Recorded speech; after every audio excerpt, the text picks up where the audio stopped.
नमस्कार प्यारे साथियों, मैं रमेश चौधरी। स्वागत है आप सभी का आपके अपने YouTube चैनल रीजनिंग गुरुजी पे। मैं आज आपको वेन डायग्राम यानी कि वेन आरेख टॉपिक से संबंधित एक ऐसी ट्रिक बताने वाला हूं जो आपने आज तक कभी नहीं देखी होगी। इस ट्रिक को या फिर इस क्लास को देखने के बाद किसी भी प्रतियोगी परीक्षा में यदि वेन आरेख से संबंधित आपसे क्वेश्चन पूछा जाएगा तो आप बिना पेन पेंसिल चलाए चुटकियों में उस क्वेश्चन का आंसर दे सकते हो।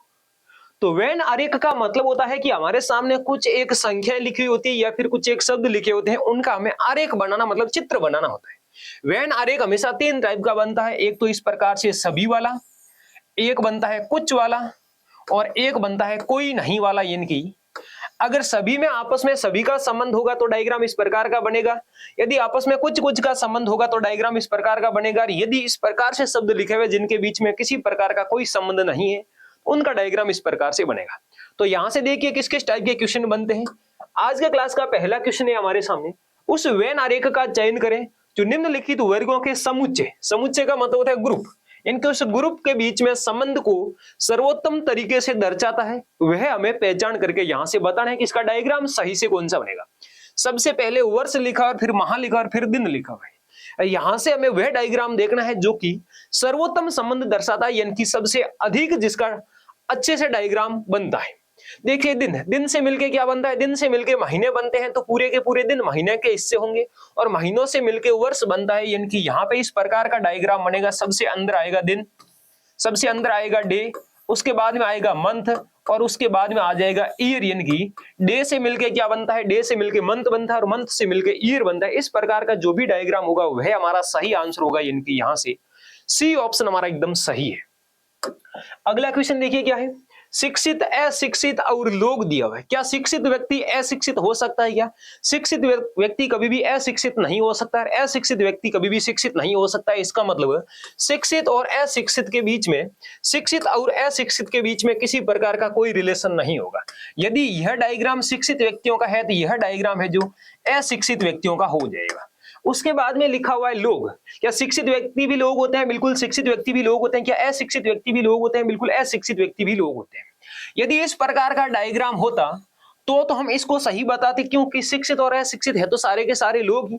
लेकिन इस प्रकार का डायग्राम हमारे सामने किसी भी ऑप्शन में दिया हुआ नहीं है, तो हमें इस डायग्राम को सही मानना पड़ेगा, जिसमें ये डायग्राम हो जाएगा लोगों का, ये डायग्राम हो जाएगा शिक्षितों का और ये डायग्राम हो जाएगा अशिक्षितों का। यहां से हमारा सी ऑप्शन एकदम से सही बनेगा। ठीक है, अगला क्वेश्चन देखिए क्या है। उस वेन आरेख का चयन करें जिसमें जो कि निम्नलिखित वर्गों के समुच्चय के संबंध में सही सर्वोत्तम तरीके को दर्शाता है।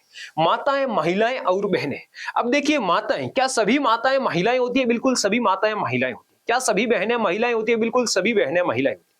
लेकिन क्या सभी बहनें माताएं होती है? सभी बहनें कभी भी माताएं नहीं हो सकती, जबकि कुछ बहनें माताएं होती है और कुछ माताएं ही बहनें हो पाती है। सभी माताएं भी बहनें नहीं होती है। इसलिए माता और बहनों, इन दोनों का डायग्राम तो बनेगा इस प्रकार से, यानी कि यह हो जाएगा सिस्टर्स का डायग्राम, यह हो जाएगा मदर का डायग्राम।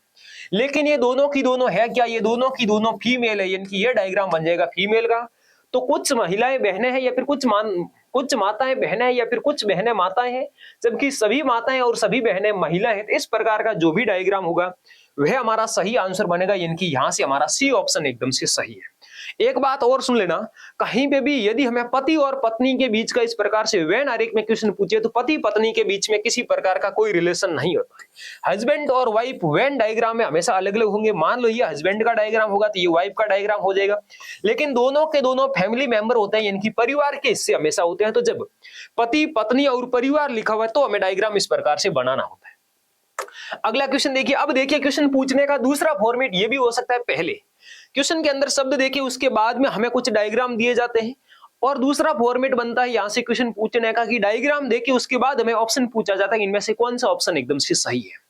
तो देखिए शिक्षक, कवि और स्नातक है। ये डायग्राम कैसा है? सभी के बीच में कुछ का संबंध होना चाहिए। क्या कुछ शिक्षक कवि हो सकते हैं? बिल्कुल कुछ शिक्षक कवि हो सकते हैं।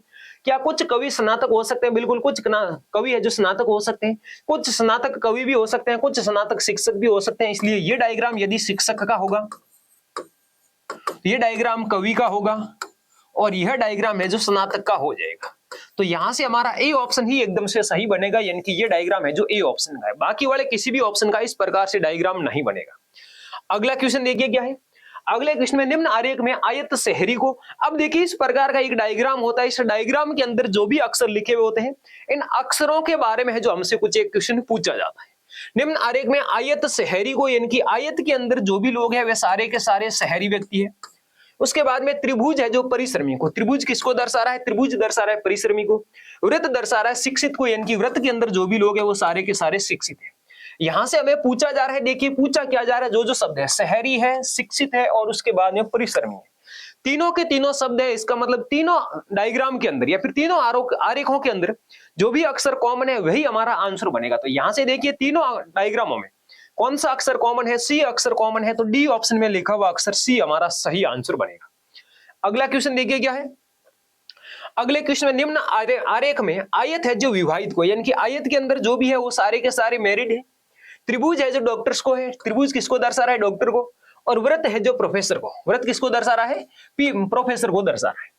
हमें क्या पूछा जा रहा है, डॉक्टरों की संख्या को दर्शाता है जो विवाहित नहीं है, विवाहित नहीं होने चाहिए। इसका मतलब आयत के अंदर वाली संख्या हमारा आंसर नहीं बन सकती। आयत के बाहर डॉक्टर में केवल और केवल दो संख्याएं हैं, 9 प्लस का 8, यानी कि ऐसे कितने डॉक्टर है जो विवाहित नहीं है, तो 17 डॉक्टर होंगे, यानी कि यहां से हमारा ए ऑप्शन एकदम से सही बनेगा। अगला क्वेश्चन देखिए क्या है। अगले क्वेश्चन में निम्न आरेख में अंग्रेजी, हिंदी तथा संस्कृत पढ़ने वाले, ये इंग्लिश पढ़ते हैं, ये हिंदी पढ़ते हैं, ये संस्कृत पढ़ते हैं, छात्रों को दर्शाता है वह संख्या पहचाने जो किन्हीं दो विषयों का अध्ययन करती है। अब यहां से देखिए दो विषयों का मतलब ये नहीं है कि केवल इंग्लिश और संस्कृत होना चाहिए, इंग्लिश और हिंदी होना चाहिए या फिर हिंदी और संस्कृत होना चाहिए, जबकि तीनों विषयों का अध्ययन एक साथ नहीं होना चाहिए। तो दो विषयों, केवल और केवल दो विषयों का अध्ययन करने में 120 भी शामिल होगा, क्योंकि 120 व्यक्ति ऐसे हैं जो कि हिंदी और इंग्लिश दोनों पढ़ते हैं। 110 भी शामिल होगा, क्योंकि 110 व्यक्ति ऐसे हैं जो संस्कृत और हिंदी दोनों पढ़ते हैं। और उसके बाद 80 व्यक्ति भी शामिल होंगे, क्योंकि यह 80 संख्या ऐसी है जो इंग्लिश और संस्कृत दोनों के लिए है। हमें इन सभी का योग करके ही आंसर बताना पड़ेगा। इस टाइप का क्वेश्चन एग्जाम में बहुत ज्यादा पूछा जाता है। इसमें केवल और केवल इतना ही लिखा होता है कि कोई दो सब्जेक्ट पढ़ता है या फिर किन्हीं दो में हिस्सा लेता है, जबकि तीनों में एक साथ में हिस्सा नहीं लेता है। तो हमें इन सभी का योग करना पड़ेगा, या इन दोनों का योग कितना हो जाएगा, 230 प्लस का 80 यानी कि 310। इन तीनों का योग क्या हो जाएगा, इन तीनों का योग हो जाएगा 310, यानी कि ऐसे 310 छात्र हैं जो केवल और केवल दो विषय पढ़ते हैं, जबकि तीनों विषय एक साथ में नहीं पढ़ते। अगला क्वेश्चन देखिए। निम्न आरेख में त्रिभुज बच्चों को, त्रिभुज किसको दर्शा रहा है, ये त्रिभुज है जो बच्चों को यानी कि बॉयज को दर्शा रहा है। इसी प्रकार वृत्त है जो ग्रामीण को, वृत्त किसको दर्शा रहा है, रूरल्स को, यानी कि जो गांव में रहते हैं। आयत है जो स्कूल जाने वालों को, यानी कि आयत के अंदर कौन आएगा, आयत के अंदर स्टूडेंट्स यानी कि स्कूल जाने वाले। आयत स्कूल जाने वालों की संख्या को दर्शाता है। अच्छा, इससे पहले षटभुज है जो लड़कों को, षटभुज किसको दर्शा रहा है, केवल और केवल बॉयज और बच्चों में अलग होता है। बच्चों का मतलब होता है चिल्ड्रन, यानी कि जिसके अंदर सारे शामिल होंगे, लड़के और लड़कियां, लेकिन लड़कों में केवल और केवल बॉयज शामिल। अब यहां से हमें क्या पूछा जा रहा है, ग्रामीण लड़कों को किस संख्या द्वारा निरूपित किया जाता है, स्कूल जाने वाले ग्रामीण लड़कों को। स्कूल जाने वाले कौन से हैं, स्कूल जाने वाले का मतलब यहां से देखिए त्रिभुज तो बच्चों को, लेकिन हमें क्या पूछा जा रहा है, लड़कों के बारे में, इनकी एक तो षटभुज में होना चाहिए और इसके साथ है जो ग्रामीण का मतलब व्रत में भी होना चाहिए। तो क्या व्रत और षटभुज में कोई संख्या कॉमन है, क्या व्रत और षटभुज दोनों में कोई भी संख्या कॉमन नहीं है, तो यहां से हमारा डी ऑप्शन एकदम सही आंसर बनेगा। यानी कोई नहीं, ऐसी कोई भी संख्या नहीं है जो ग्रामीण वाले डायग्राम में भी है और स्कूल जाने वाले डायग्राम में भी है।